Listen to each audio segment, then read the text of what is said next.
Boa noite. Sometimes technology goes off, even he introduced me already a bit. A bit, was a bit. You're going to see more or less what I do, what are my interests, and hello, Anna. And when they invite me to talk to you about biology and human too, so what can biology make to improve humans?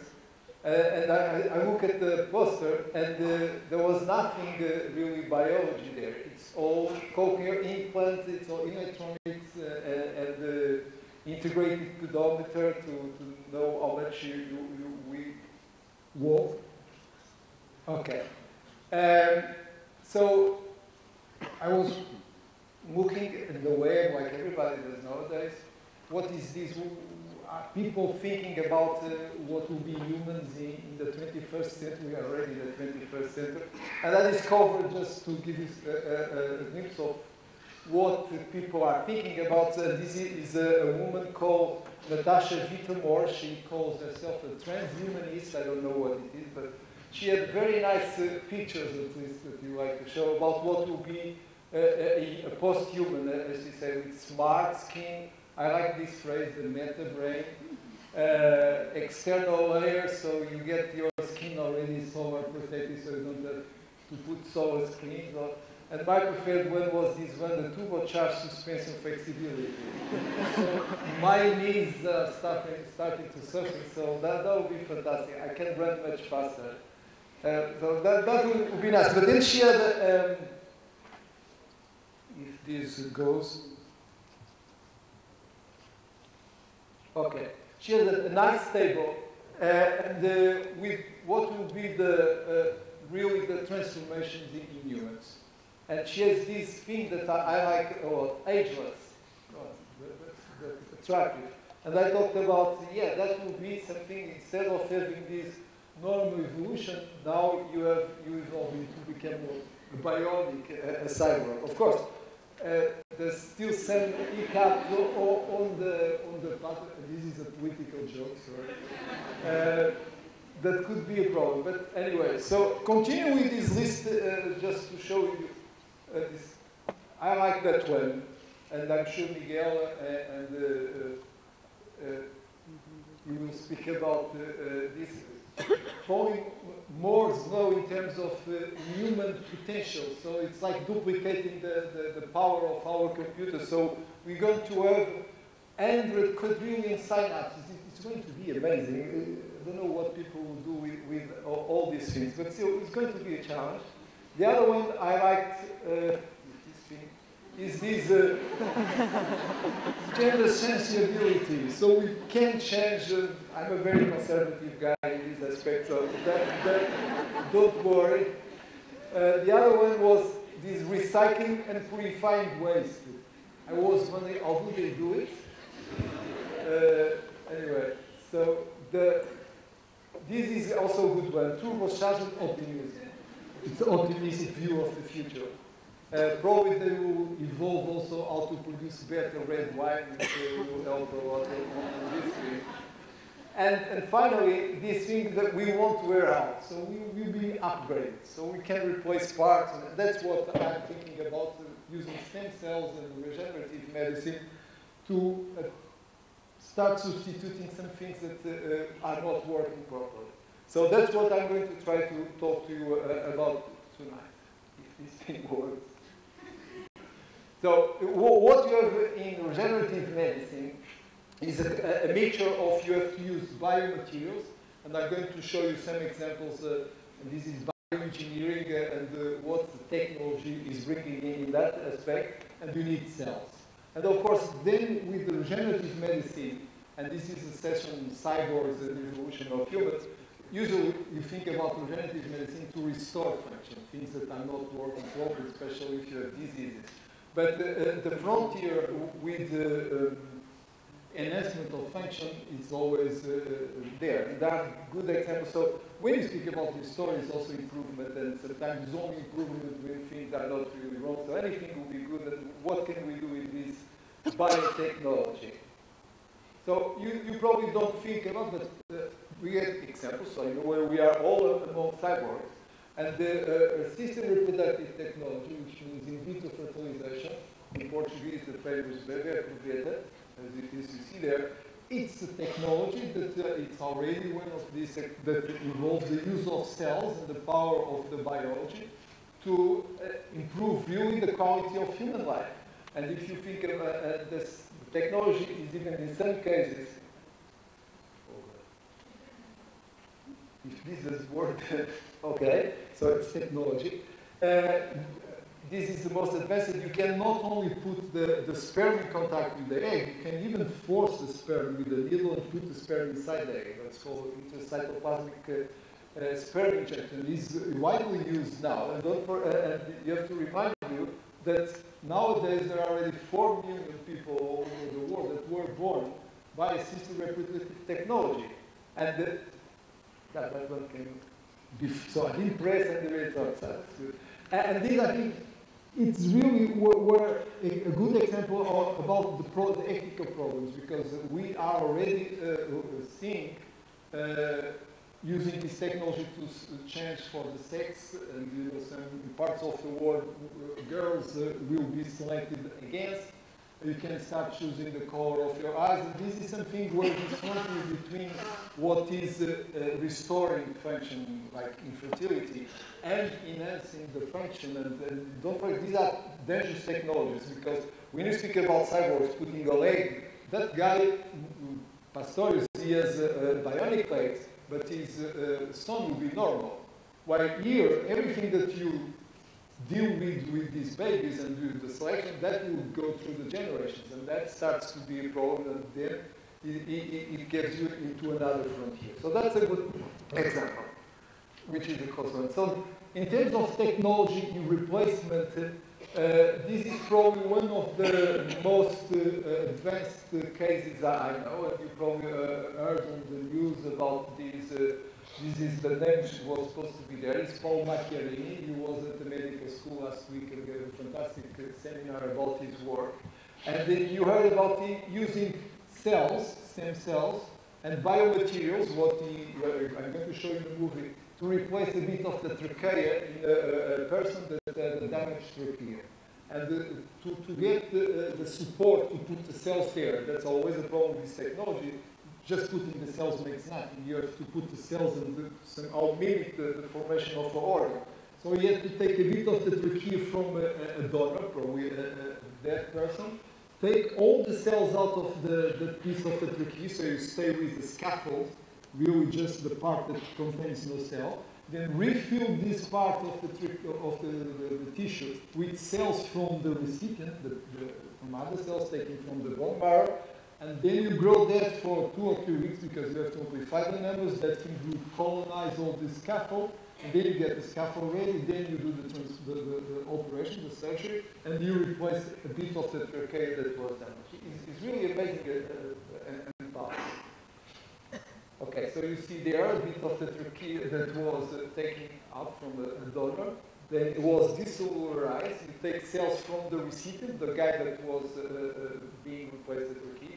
You inject the cells, then you grow that in a bioreactor, and after a couple of weeks, the cells you replace, and the person was living for 2 years. He died for other reasons with the perfectly normal trachea, and his chances of survival without this replacement would be really bad. So the guy, this is probably one of the most advanced examples. There was already 2 years ago a case of the same structure of taking the cells out of the one piece. The other case was the bladder that was replaced, taking the cells, they put cells in, and they could replace the bladder. This is a technology most advanced, and I have sent picture. This is a bioreactor, and what you see is a pig's heart, taken from a pig that is grown there, while it's taking, this is various phases of the procedure, taking the cells out of that's why you use the red. So this is a completely uncellularized pig's heart. is just the structure, just the ball is empty. It's like in the famous Portuguese chouriço, it's just the skin. If you hold the meat out of that. And then after that, you put it back, and you can now transplant that into a pig. So the idea would be really to use this technology. This is pure, this is the most advanced in bioengineering, growing these structures with the cells for 3-4 weeks for the cells to colonize everything, they have to divide. This is really state-of-the-art advance in terms of conditions, and that is biomedical engineering. And even in Portugal, there are people doing this type of work at the Institute Superior Técnico that with really at the leading edge of this field. So this was one example, from state-of-the-art example. And how you use technology and all this bioengineering with the cells. And what I'm going to want to talk to you now is back into the cells. That's the biology I want is to tell you a bit. And of course, stem cells, that's what is based, the basis for that, because stem cells, these cells can grow infinitely in principle. You can put them in a petri dish, grow liters of these cells, and use that then for what you want. And to remind you what is a stem cell, usually it's two very simple properties. The first one is that can differentiate into many types of different cells. And the cells that they took from the bone marrow of that patient, they are called mesenchymal stem cells, they can give rise to a lot of different cell types. When they put these cells in that piece of trachea, the cells differentiated in the proper way to be normal cells, but they could have differentiated in other cell types. And the other thing that is important in terms of the bioengineering is that these cells, they replicate itself. That's what allows us to keep these cells growing infinitely and maintaining these cells for years. In most of certain cell lines of embryonic stem cells, especially from mouse, they're bringing them up since the 60s and they're still growing, and you can take them and use them in mouse experiments to make different cell types. So this is the classical definition of a stem cell.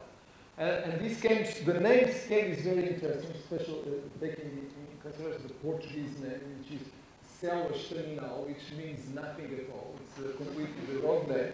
The stem comes from this concept of embryonic, the tree of embryonic development, in which you evolve along your life after the war or the fertilization, and you get through this phase, the blastocyst, and you implant in the uterus. And then development is a branch, it's a successive branching into the different cell types and to form the various organs. So a stem is a part in which everything is based on. You can get a stem cell here and stem cell here that is the base of the stem. That's why the Brazilians, they were much clever. They call it tronco, which is really the right name. The Spanish call it cellulose madre cell, that makes sense. The French use cellulose souche, the source. And the Germans, it's very important, the German name, stem cell, so it's also the same. So we get staminal, it means completely nothing, so we should, but now it's too late to share the course orthographic, so no. Okay, so that's what I told you. These cells, you can have cells that in different branches that seed each of the branches, but the ones that are best studied, and the ones that we are studying also in the laboratory, are cells that came from the blastocyst. So you go from the early cells in humans and mammalian embryos, they are totipotent, which means they can give rise to all the structures in the embryo, the placenta, and all the structures that give rise to the full body. This is, for instance, the fact that they are totipotent is also what allows us to go into the more, take one cell out to do genetic diagnosis, prenatal genetic diagnosis, and the embryo will still be okay without one cell. Or you also can put one more cell there if they regulate, because they really completely totipotent. Then you get these cells in the blastocyst, this beautiful structure that contains about, in the human embryo, 100 cells here. Inside the embryo is called the inner cell mass, and outside the trophoblast, which are the cells that will give rise to the placenta. And these pluripotent stem cells here in the inner cell mass, they will give rise to all the rest of the animal, with the exception of the placenta. That's why they are not called totipotent, they are called only pluripotent. but they are at the basis of all the technology that we are using now. And then at each branch, to make different organs, you get then multipotent stem cells, like the hematopoietic stem cell. Is that the cell at the basis of all the cells that we have in the blood, the red and white cells. And these cells are probably the best example, and they are usually intensively in the clinic with people that have developed leukemia. They can be irradiated to clean all the cells that they have in the bone marrow, that they are their own stem cells. And then you can put back stem cells from a donor, hematopoietic stem cells, and repopulate all the hematopoietic system, and these people can live a normal life after that. So we can explore, these are probably the best example of classical regenerative medicine, and it's been used more than 30 years already. So the cells we really work is these pluripotent stem cells, which, because they came from the embryo, they are called embryonic stem cells. And of course, in humans, you know that this raises a lot of questions to work with these cells, because you have to destroy the embryo to get these cells in culture, to then get to do what you want in terms of bioengineering and using these cells to restore and to improve humans.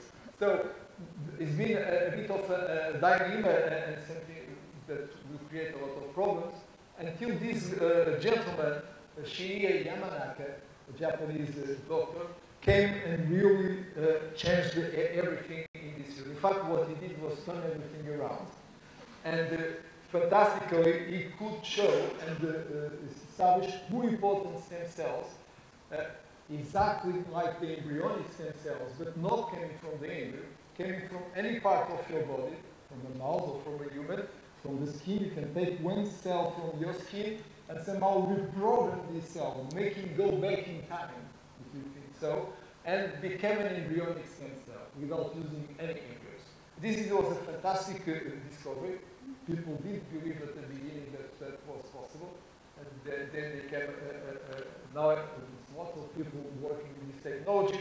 And this is very simple. You take a cell from your skin, and you introduce there with a viral vector, or now other vectors, to get extra genes on these cells. 3 or 4 genes are enough. They encode for transcription factors, which are proteins that regulate the expression of the genes that are in this cell. And after a while, you select these cells. This is the black box of reprogramming. Somehow, some cells will appear in the petri dish, and all the definition and all the functional characteristics of these cells, as they can test, of course, the functional test is easy in mouse. You can test these cells, compare them with the embryonic stem cells, and they do everything that an embryonic stem cell can do. You can transplant them back into a mouse, and it will contribute to all the lineage in the mouse. Of course, in the human, you cannot do that, but you can also generate human-induced pluripotent stem cells, and they behave in all the tests you can do as a normal embryonic human stem cell. So now you can use these cells either from the embryo, so the young cells, they come from the blastocyst, or the pluripotent, or now through this any cell from your adult, and then get them to differentiate in everything you want. If you want blood, you can do. This is interior, of course. That's the problem still at the moment. But then all the possibilities are open. You can make neurons, pancreatic cells to produce insulin, muscle cells if you want to grow faster, or some things like that. So this is really at the point where everything is moving very fast.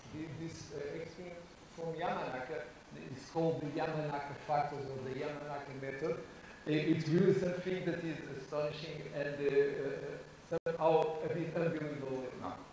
Okay, so now what can we do with this technology? You can just dream. 20 years, people will take cells to replace UNS, you can do it. But there's still a lot of problems.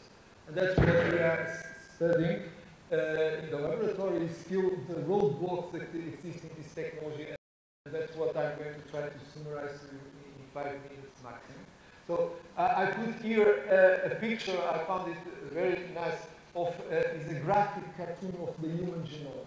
We have about 30,000 40,000 genes. Each gene codes for a protein, and these are the genetic program of a human. So in a way, it's a set of instructions to do the whole human body. And this is a nice cartoon each thing will be a gene, and you can organize that in different programs. And here, what I try to depict is the concept of you have a program, this part of the genetic program to make a neural cell. You have another part of your program to make a blood cell. You have parts to make muscle and pancreatic and so on and so on. And what we want is to really now understand what are the set of instructions that allow you to do, in fact, that in the embryo does a blood cell of a neuron and so on. And idea is then to use the pluripotent stem cell and make the pluripotent stem cell going into the direction we want. It is what we call fate. Fate is not it's the Portuguese fado. How do you choose the fado for each cell? That's really what you're doing in the lab. And now in the lab we are specialists in generating neurons, and now we can generate different and very highly specific type of neurons that someday soon will be used for transplantation into spinal cord repair. You need to put the right type of neurons in the right place. Other people in other parts are interested in producing blood cells and so on. So you need to know to do that very efficiently. You need to know really the program and somehow mimic what the embryo does. You have to mimic that in the petri dish. And that's something that we really actively explore. Which parts of the program are used to make the type of cell that you want. So the other thing that is interesting is this phenomenon that is still very strange. Even for me, that I've been thinking of that for a long time. How do you reprogram a cell? How do you make a cell that has only one part of the genetic program open? If you get a neuron, of these 30,000 genes that are set of instructions, I would say that 5,000 of them are active in that cell. So, and that cell is restricted in really, and we want them to be restricted, because if they can change fate, then it will be a problem for us. How can you take this cell and go to this jungle of the genome of and make the cell go back and acquire then the possibility to do everything that you can think of? So this is still, we don't know how it works. It seems to be very stochastic. It's not very efficient. It causes a lot of mutations because you have to deal with it. And when you do that, and then you sequence and analyze the genome of the pluripotent stem cells generated by the program, they have lots of mistakes, lots of errors. And then these cells could be dangerous when you use these cells in therapy. So you have to be sure to ensure that this program is really efficient, safe. That's the problem always in a medical application.